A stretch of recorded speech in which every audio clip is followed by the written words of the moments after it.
লেখিকা অনিন্দিতা মুখার্জি সাহার কাক। আজ 1 মাস হলো মা বাড়ি নেই। বাড়ি ঢুকতে ইচ্ছে করে না পূজার, কিন্তু বেরোতেই হবে, তাই অফিস শেষে খুব তাড়াহুড়ো করে বেরিয়ে গেল পূজা। 6টা বাজতেই অফিসের বাথরুমে সাজগুজের ভিড় জমে। কেউ চুল আঁচড়াচ্ছে, কেউ চোখে হালকা হয়ে যাওয়া কাজলটা আরও মোটা করে লাগিয়ে নিচ্ছে, কেউ আবার ঠোঁট জুড়ে লেপে নিচ্ছে নানান রঙের লিপস্টিক। আর সেই সময় পূজা হাত চালিয়ে নিজের ব্যাগ গোছাচ্ছে।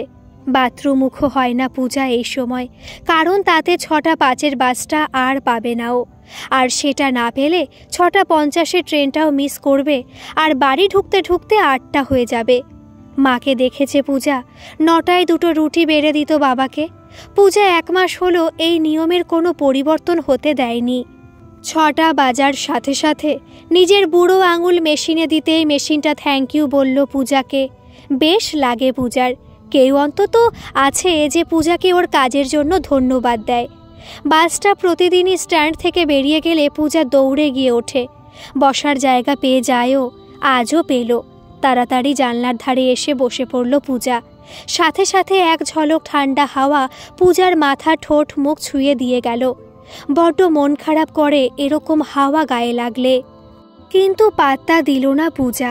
মন খারাপ হতো আগে, ভীষণ মন খারাপ হতো, কিন্তু যখন পূজা বুঝেছে যে মন খারাপ করলেও মা আসবে না, তখন মন জুড়ে রাগ আর অভিমান ছেয়ে গেছে পূজার। খুব খুব রাগ হয় মায়ের ওপর পূজার, খুব রাগ। কি করে পারল মা সব ছেড়ে, সংসার ছেড়ে, বাবাকে ছেড়ে, ওকে ছেড়ে চলে যেতে? আর পূজা জানে এই যে ওদের পালিয়ে মা চলে গেল, দিব্যি আছে সেখানে। ধুস, ভাববে না আর, বেকার ভাবছে। তাড়াতাড়ি কানে ঢুকিয়ে নিল লাল রঙের তারের গোল অংশটা, আর অন্য প্রান্তটা পূজা ঢুকিয়ে দিল মোবাইলের সাথে। এখন চোখ বন্ধ করে শুধু গান শুনবে পূজা। এই আধ ঘন্টা চোখ বন্ধ করে নিজের সাথে সময় কাটায়ও। এক এক দিন এক এক রকমের গান শোনে পূজা, কোনোদিন মজার, কোনোদিন রোম্যান্টিক, আবার যেদিন খুব কাঁদতে ইচ্ছে করে স্যাড সং বলে সার্চ করে। কারণ পূজা জানে ওকে যা করতে হবে এই আধ ঘন্টার মধ্যেই, তারপর আর ওর সময় নেই অতটা। গিয়েই রান্না, তার পরের দিনের রান্নার প্রস্তুতি, শেষে যখন বিছানায় যায় আর যেন শরীর চলে না। শরীরেরও বা কি দোষ? ও কি ভেবেছিল যে 1 মাসে ওর উপর দিয়ে এত ঝড় যাবে? আবার এক চটকা ঠান্ডা হাওয়া ছুঁড়ে দিল পূজার শরীর। ছুকর মেরে মন কো কিয়া তূনে কিয়া ইশারা। পূজার কান জুড়ে গান বাজছে, সাথে এই ঠান্ডা হাওয়া, সব মিলিয়ে বড্ড বেসামাল করে দিল পূজাকে। এরকম মুহূর্তগুলো যখনই আসে পুরনো ভালো দিনগুলো মনে পড়ে পূজার। আর পুরনো ভালো দিন মনে পড়া মানেই আবার একদলা কান্না সেই গলার কাছে বিঁধে থাকে। কারণ পুরনো যা কিছু ভালো কিছুই আর নেই পূজার জীবনে। মোবাইল ঘুরিয়ে মায়ের নাম্বারে একবার ফোন করতে গেল পূজা, কিন্তু করল না। 1 মাস আগেও মা ফোন করতো এই সময়। কিরে, বেরিয়েছিস? বাইরে কিছু খাস না, আমি চিড়ে বাদাম ভেজেছি, আর গরম গরম চা করে দেব। মায়ের হাতের চিড়ে বাদাম ভাজারও যেন কি অপূর্ব স্বাদ। স্বাদটা মনে আসতেই পেটটা পূজার সজাগ হয়ে উঠল, গুড়গুড় করে ডেকে উঠল। কে জানে কি বোঝে এই পেটটা, খিদের ভাবনাতেই গুড়গুড় করে। আর সত্যি তো, খাওয়া বলতে 2টো রুটি আর বেগুন ভাজা। আজ অবশ্য অফিসে জয়নগরের মোয়া আর শকুন্তলাদি পাটি সাপটা এনেছিল। পূজা ওর ভাগেরটা নিজের টিফিন বাক্স করে নিয়ে এসেছে। পূজার খারাপ লাগে বাবার জন্য। এমন সাংঘাতিক নিরীহ লোক পূজা আগে দেখেনি। মা খেতে দিলে খেত, না দিলে খেত না।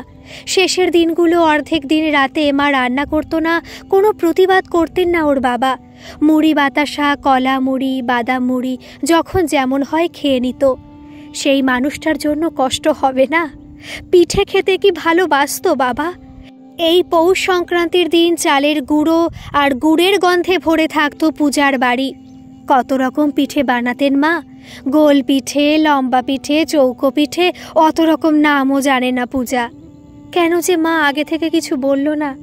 ভাবনার সাথে সাথে একটা দীর্ঘশ্বাস ফেলে মোবাইল নিয়ে রিংটা করেই ফেলল পূজা। স্ক্রিনে ফুটে উঠেছে মা শব্দটা, বেজে বেজে বন্ধ হয়ে গেল। হয়তো শুনতেই পায়নি, নতুন জায়গায় খুব ব্যস্ত, আর ফোনটাকে সারাদিন আগে সাইলেন্ট করে রাখতো। কম চিন্তা হতো পূজার। কতদিন হয়েছে ফোন করে করে পাগল হয়ে গেছে পূজা অফিস থেকে। বাবাকে ফোন করলে দোকান থেকে শম্ভুদাকে পাঠিয়ে ফোন করতে বলতো। মা কম বকা খেত পূজার কাছে এই নিয়ে। বিধাননগর বিধাননগর কন্ডাক্টরের আওয়াজে চমক ভাঙল পূজার। উঠতে ইচ্ছে করছে না। সারাদিনে এই ৮টা ঘন্টায় পূজা পায় নিজের সাথে সময় কাটানোর। ঘড়িতে ৬:৪০, ৫০-এ ট্রেন। ভাবনাটা আসতেই তাড়াতাড়ি সিট ছেড়ে উঠে পড়ল। খিদে ক্লান্তি সব মিলিয়ে পা দুটো চলছে না আর পূজার। কানে গান তখনও বাজছে, জিন্দেগি এক সফর হ্যায় সুহানা, ইহা কাল ক্যা হো কিসনে জানা। স্টেশনে এসে যখন পৌঁছালো পূজা, ঘড়িতে ৮:১০। স্টেশন থেকে বেরিয়ে একটু হাঁটলেই পূজার বাড়ি। দূর থেকেই পূজা দেখল বাড়ির গেটের সামনেটা ভিড়। এইমাত্র আপে ডাউনে 2টো ট্রেন বেরোলো, ভিড় হওয়াটাই স্বাভাবিক। কিন্তু জটলা কেন? বাবার কিছু হলো কি? বুকটা ধক করে উঠল পূজার। মানুষের যখন 2টো পায়ের একটা চলে যায়, তখন ওই এক পায়ে হাঁটতে হাঁটতেই ওই পায়ের প্রতি প্রথমে যত্নশীল আর তারপর ভীত হয়ে যায়। মনে হয় এই বুঝি এই পাটাও চলে গেল। ভাবতে ভাবতেই দৌড়াচ্ছে প্রায় পূজা। রাস্তার মোড় থেকে পূজাদের বাড়ি দেখা যায়, আর সেখান থেকে দেখতে পাচ্ছে শম্ভুদা দাঁড়িয়ে, সাথে আরও কিছু লোক। রাস্তার ওপরে স্টেশনের কাছেই মুদি দোকান রমানাথের, পূজার বাবা। সারা দুপুর দোকান খোলা থাকলেও রাত ৮টার মধ্যে বন্ধ করে শম্ভু চলে যায়। ৮টার পর ওকে আটকানো যায় না, এমনই আড্ডার নেশা ওর। অথচ আজ ৮:২০-তে শম্ভুদা ওদের বাড়ির সামনে। আর ভাবতে পারছে না পূজা। দৌড়ে বাড়ি আসতেই পা আটকে গেল পূজার। নাক টেনে গন্ধ নিচ্ছে ও। বাতাসে তখন চালের গুঁড়োর সাথে দুধ আর গুড় মিশে অপূর্ব গন্ধ ঘুরে বেড়াচ্ছে বাড়িময়। এই গন্ধ তো মাই একমাত্র আনতে পারত বাড়িতে। পূজাকে দেখে শম্ভু বলল, পূজা দিদি তাড়াতাড়ি দেখবে এসো, কি কাণ্ড করেছে জেঠু। পূজা দেখল ওদের উঠোন জুড়ে লোকজন ভর্তি। মস্ত উঠোন পূজাদের। এই উঠোনে সাইকেল রাখার ব্যবস্থা করে দিয়েছিলেন রমানাথ। ওপরে ছাউনি লাগিয়ে দিয়েছিলেন। স্টেশনের পাশেই পূজাদের বাড়ি, তাই ভালোই চলে এই ব্যবসা। প্রতি মাসে ৩০০ টাকা এই বিনিময়ে সাইকেল রাখেন অফিস যাত্রীরা। আর এই হিসেবটা রাখতেন শম্পা, মানে পূজার মা। বাড়ি বসে আয়ের একটা সুযোগ করে দিয়েছেন রমানাথ শম্পাকে। হয়তো যাতে বিরক্ত না করে বা ব্যস্ত থাকে, তার জন্যই কিনা জানে না পূজা। প্রায় জনা ১৮ লোক সাইকেল রাখত। দিনে দিনে সেই সংখ্যা বেড়েই যাচ্ছিল শুধু শম্পার ব্যবহারে। এত আন্তরিক ছিল সেখানে। বড়দিনে কেক, পৌষ পার্বণে পিঠে, জন্মদিনে পায়েস, বাড়িতে যেদিন যেমন হয় সাইকেল নিয়ে ফেরার সময় লোকগুলোকে বেড়ে দিতেন শম্পা। রমানাথ মাঝে সাঝে রাগ করতেন, বলতেন, অচেনা লোকজন সব, কি দরকার আপ্যায়নের। শম্পা হেসে বলতেন, অতিথি নারায়ণ, অফিস থেকে ফিরে সব খেটে খুঁটে, তাই একটু আর কি। পূজারও বেশ রাগ হতো। এগুলো আদিক্ষেতা মনে হতো বরাবর। উঠোনে ভিড় দেখে পূজা বলল, কি হচ্ছে শম্ভুদা এখানে? শম্ভুদা হেসে বলল, দেখ গিয়ে জেঠু কি করেছে, পিঠে পায়েস আরও কত কি বানাচ্ছে। সবাইকে বসতে বলেছে, নিজের হাতে খাওয়াবে। একজন বললেন, দাদা এমনভাবে বললেন যে বৌদি থাকলে তো ঠিক থাকতে, তাই আর যেতে পারলাম না। শম্ভু আবার বলল, জানো পূজা দিদি, জেঠু কি বলছে? বলে, তোর জেঠিমা নেই তো কি হয়েছে, আমি তো আছি। কেউ যদি পালাতে চায় তাকে আটকাতে পারবি না শম্ভু। শম্ভুর কথা শেষ হওয়ার আগেই তাড়াতাড়ি ঘরে গেল পূজা। দেখল শান্তা দিদি, ওর মা আর রমানাথ সবাই মিলে হাতে হাতে বানাচ্ছে পিঠে, পায়েস, ক্ষীর, আরও কত কি। শান্তা দিদি পূজাদের বাড়িতেই কাজ করে, আর বাড়িতে এরকম আয়োজন করলে শম্পাও ডেকে নিতেন শান্তা আর ওর মাকে। পূজাও হাত পা ধুয়ে হাতে হাত লাগালো। বুকটার ভেতরে খুব কষ্ট হচ্ছে ওর। কখনো ভাবতে পারেনি পূজা যে ওর মা এভাবে ফাঁকি দিতে পারে। খুব কষ্ট হচ্ছে আজ। তাড়াতাড়ি ব্যাগ খুলে ফোন করলো ওই নাম্বারে। রিং হয়ে গেল, ধরল না কেউ। নে শান্তা, সবাইকে দিয়ে আয় প্লেটগুলো। ও দিদি, তুমি একটু শান্তাকে সাহায্য করো। পূজা মা, যা হাত মুখ ধুয়ে আয়, আজ সবাই মিলে বসে একসাথে পিঠে খাবো। তোর মা ভাবতেই পারবে না ওকে ছাড়া আমরাও খুশি আছি, খুব খুশি। রমানাথ কথাগুলো বলছেন ঠিকই, কিন্তু স্বরটা কেমন পরিবর্তন হয়ে গেল। কান্নাটা জমাট বেঁধেছে রমানাথের গলায়। বেশ বুঝতে পারছে পূজা। কেন যে এমনটা হলো ওদের সাথে, কিছুতেই হিসেবটা মেলাতে পারে না পূজা। পূজা ঘরে যাওয়ার সময় দেখল একটা প্লেটে পিঠে সাজাচ্ছেন রমানাথ। বাবা, এগুলো কার জন্য? পূজা জিজ্ঞেস করতেই রমানাথ ফিসফিস করে বলল, তোর মা।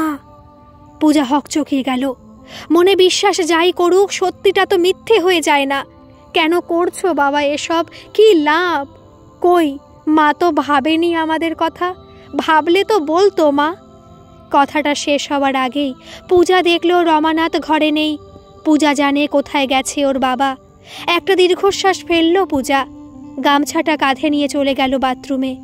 আবার অনুভব করলো পেটের ভিতরে গুড়গুড় করছে। অনেকক্ষণ খাওয়া হয়নি। শম্পা থাকলে এতক্ষণে প্লেট ভর্তি খাবার সাজিয়ে দিতেন মেয়েকে। অফিস থেকে আসার সাথে সাথে গরম জল করে দিতেন, জামা কাপড় গুছিয়ে রাখতেন ঘরে। এমনকি অফিসের জামাগুলো ফেলে রাখত পূজা মায়ের ধোয়ার জন্য। জামাগুলোতে ভালো করে সার্ফ লাগিয়ে থুপে দিল পূজা। মাসিরা, পাড়ার লোকজন কত বলতো, মেয়েকে এভাবে বাচ্চা সাজিয়ে রাখিস না, এখনও নিজের জামাটুকু ধুতে পারে না। শম্পা হেসে বলতেন, ধুর, যতদিন আছি থাকুক না হেসে খেলে, আমি না থাকলে তো করবেই সব।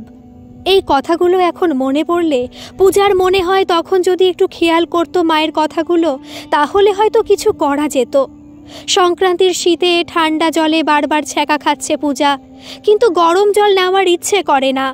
সারাদিন প্রচুর কাজে যে 2-4টে কাজ কম করা যায় আর কি। পূজা, হলো তোর? রমানাথ বাইরে থেকে ডাকছেন। পূজা জামা কাপড় কেচে রাখে রাতে। সকালে রান্না সেরে আর সময় হয় না। শম্পা বোধ হয় ঠিকই বলতেন, মানুষ সব শিখে নেয়, শুধু মুহূর্তটুকুর দরকার। পূজা বাথরুম থেকে বেরোতেই দেখল রমানাথ বাইরের দিকে কিছু দেখছে। পূজা গিয়ে দাঁড়াতেই দেখল সেই কাকটা। যবে থেকে শম্পা নেই তবে থেকে ওদের টগর গাছটায় বসে থাকে কাকটা। রমানাথ দুবেলা করে খেতে দেয়, আর কাকটাও তৃপ্তি করে খায় সবটা। রমানাথ বলেন, ওর মধ্যেই তোর মা আছে রে। কিন্তু পূজা মানতে চায় না। সকালে অফিস গেল, রাতে ফিরে এসে মাকে দেখল সব শেষ। ডাক্তার ওনার ভাষায় বললেন, ব্রেন স্ট্রোক। পরে শান্তাদির মুখে জেনেছিল পূজা বহুদিন ধরেই নাকি ভুগছেন শম্পা। রাতের দিকে ঘুষঘুষে জ্বর আসতো, তাই রাতে রান্না করতে পারতেন না শম্পা। পূজা মানতেই পারে না মা নেই। মায়ের সাথে সম্পর্ক বলতে অফিস থেকে বাড়ি ফিরে ওই ঘন্টা খানেক, তারপর পূজা ঢুকে যেত নিজের ঘরে। শান্তা বলতো, পূজা তোর মাকে একটু সময় দে, মামি কিন্তু ভালো নেই। ইস, তখন যদি একটু ভাবতো। কতদিন মনে পড়ে শম্পা এসে কথা বলতেন, কিন্তু ছুতো দিয়ে এড়িয়ে যেত পূজা। অফিস করে খাটে শুয়ে শুধু মোবাইলে ছিল পূজার জগৎ।